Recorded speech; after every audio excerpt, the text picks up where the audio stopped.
Hello, everyone. Welcome to the weekly roundup. Today we will cover interest rates, earnings releases, and market sentiment. Hello, Ben. Hey, Eva. How's it going? Going great. Awesome. We'll just get right into it. Sounds good. I'm gonna start off with the Feds. They released the minutes of the last meeting yesterday. Was there anything worth noting? Oh, I mean, I think there's still lots of confusion around what to do. And I think I referenced earlier this week, just in the daily around some of the challenges they face, where they have some areas of the market, we'll say, is showing deflationary levels and other areas that are showing inflationary levels. And so it's a strange dynamic that they're trying to deal with because they have these two counter issues fighting each other as core continues to fall. And so I think they're still confused as to what to do at this point. The other thing which I talked a little bit about is the forward curve. It looks like rates aren't coming down too much right now, but the US dollar continues to be weak. So, I think in what they continue to talk about, at least in the minutes, is just the confusion about what to do there. Unemployment rates are static and rising a little bit in the US. And, are they adding, I think they had 147,000 jobs in their most recent number. It's still significantly lower than I think where they'd like to be at this point. So I think they're a little confused right now.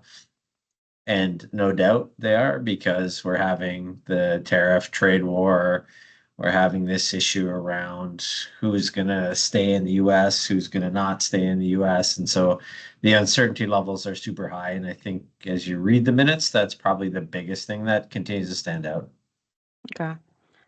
Something interesting in the news this past week about major endowments moving out of private equity and back into public markets. What does this mean for me as an everyday investor? That's a great question. That's a great question. Look, maybe I'm jaded and too skeptical as working in this business for so long, but when I see a major shift like this, and I noted something, we'll say probably 18 months ago, where one of the big pension funds in Texas said they were going to start to exit their private equity positions, and they figured it would take them 3 years to get out of their position. So, I think the nod that this continues, and with Yale, which was one of the OGs of private equity and endowments, Yale's returns were exceptional before anybody else was. They went from almost the 0% weighting in private equity to 30+% weighting now. And so they're starting to go in the other direction. Why do I think that is? I think it's two parts. One of it is liquidity. And we had an asset manager that I listened to yesterday, and they focus on making sure they have liquidity in their portfolios. And so as Yale starts to maybe unwind some of their profit, they're realizing that you can't just flip the switch. So if this number looks good today, if they can't exit that position and then start to pay out distributions, and some of the reason they built the endowment is so they can pay pensions. And so if they don't have that kind of that spigot that they need to do that, they're getting a little bit worried here. And I think that's why they're turning back to public markets. A little bit more transparency, easier to understand. A number of things have pushed them back that way. And I think when they say public markets, they also are referring to public debt markets as well. And so yields and interest rates are a lot higher than they've been in 15 years. And so I think the actuaries that help run these things look at it and say, well, I can lock in 5% at these levels. I love that. Why do I need to take the risk that gets me to a different level? So I think it's a material change. And when I see it shifting from institutional to retail, which would be us, it does put the back of my hair stand up a little bit, and I have to think as to why they're doing that. Okay, something to look out for. Earnings season is in full swing. Any interesting numbers so far? So nothing really material that's jumped out at me just yet. We saw there's a company called MP Materials, which is a US company. They signed a big deal with the Department of Defense today, and their stock was up 65% at the open. So it wasn't necessarily earnings related, but it was stock specific related. There was a technology company called Circle that IPO'd recently, and their stock's up 200% from IPO. So nothing on the earnings side, but certainly some stocks you're seeing outsized returns based on certain number of things that come out. That's interesting, surprising, and continue to pay attention to that. There's been a few IPOs in the US that will continue to track and watch, but no, nothing too material yet. US financials, which have come out, which I think we mentioned last week. There's a couple of downgrades in some of the US financials. Again, nothing material. The stocks are down 2%. So nothing to be too concerned about at this point. Okay. That's it, the charts. Okay.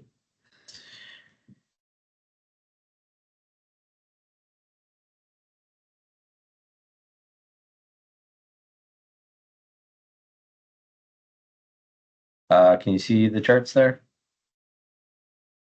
Now I can. Yes. Now I can. Okay, perfect. Thanks.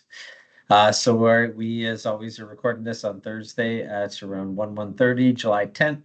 So anything that happens after this, we'll certainly comment on and talk about next week. So as always, this isn't necessarily a reflection of National Bank Financial, but let's jump into some charts. Eve, as you had a glimpse of these before, I think you'll see that it covered a bunch of Evercore's research this week. I think it's good to show a couple of different avenues. I've certainly profiled a number of national banks charts and research. We have access to multiple sources, and ISI Evercore is one of the US providers that we have. And I think they put out great charts around macro. So we're going to talk on a bunch of macro things today. So Canadian unemployment rate up at 7%. So this is a great chart dating back to the 80s. And so you can see where we are relative to history. And, I think that creeping up number here that we're seeing at that 77% level is giving cause for concern by politicians and government officials. And so at a 7% level, it's a little bit more difficult to get jobs today. I think this plays a part as to what happens with rates. So this employment number is very important to watch, and we continue to watch that. We've had a couple of readings at these levels, as you see the numbers sitting there around the 7%. And so this is great because it shows us a lot of history on CPI. So this is Canada CPI. So May number was 1.7. And so as we jump up and down and everyone's worried about inflation charging back, as I said off the top, there are some cross wins where we're getting certain areas that are seeing a little bit of inflation, and we're seeing certain areas that continue to see deflation. So, one of the areas that's interesting around now is I'm sure you've all bought beef or at least looked at it in the grocery store. We have cattle prices as high as they've been relative to corn as they've been in history. So we're certainly seeing inflation in that area, but we're seeing deflations in other parts of the system. So CPI 1.7%. You see this number jut around. Obviously, that was the COVID spike that we saw. Ultimately, you're getting unemployment rising, you're seeing inflation falling. And what that means to us is that means interest rates probably continue to come down. And so if you checked out today's daily, we put out the chart of the day, was a view on interest rates, and our view continues to be that we come down another 75 basis points. And so a couple of those things that I just showed you, unemployment, inflation falling, those are reasonable signals to say why we'd continue to be in a cutting direction in Canada. So M2 is money supply. And so I've certainly talked about money supply on and off for the past, many years. But most recently, probably a month and a half ago, I started to talk about money supply. And so we saw a bit of a pickup in money supply here in Canada. Now we're reaching levels that are kind of stabilizing at this point. I still anticipate money supply will increase as we move into the back half of this year. And so that's important from what happens to the economy, but also important from a perspective of what happens to equity markets. And so liquidity tends to track equity market performance as well. So we continue to watch this money number, this M2 number, as an important piece to what is likely to happen with equity markets from this point on. So great chart here as well on long government yield, bond yields. And so these are excellent because you can get an idea in history to see how far back we have to go in order to reach the levels that we're seeing today. So if you look at the first chart here, this is the US 10-year bond. And so we're sitting around these levels, these 4.5 levels. A lot, excuse me. The last time we saw these levels was 2006, 2007. So a long time back into history, 16 years or so back into history till we see these levels. And so the question is, what do we do at this point? We'll talk a little bit about the individual charts as well, and then give you some comments on that. As well as we look at Germany here, Germany's rates have spiked up to these levels, again, similar to those 2006, 2007 levels. Japan had been falling for decades, as you know, and we were stuck in that yield curve control, low interest rate environment, and now we've seen the Japanese 10-year move up to that 144 level. There's a lot of school of thought that people think we continue to move higher on this at this point. We'll see. But it's certainly something to pay attention to as this trend line starts to move up.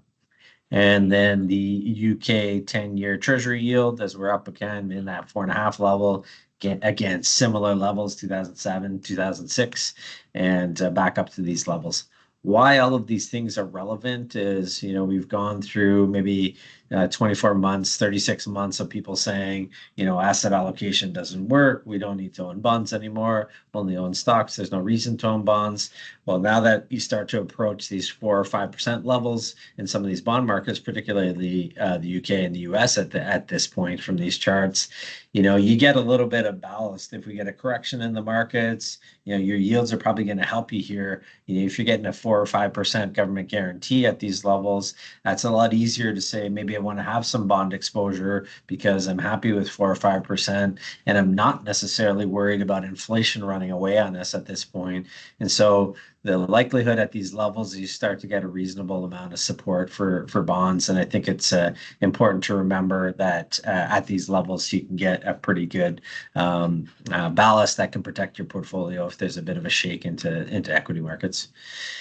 As always, the opinions expressed do not necessarily reflect those of National Bank Financial.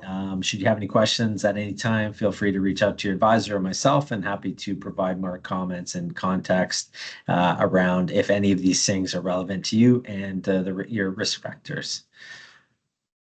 So those are the charts of the day. Eva. Thank you, Ben. So what should we be looking forward to this coming week, next week? So an earnings season definitely continues, and so we'd still be watching those points quite quickly and importantly. We have some employment numbers tomorrow that we'd be watching. Some more inflation data coming next week that we'd want to pay attention to. Consumer sentiment.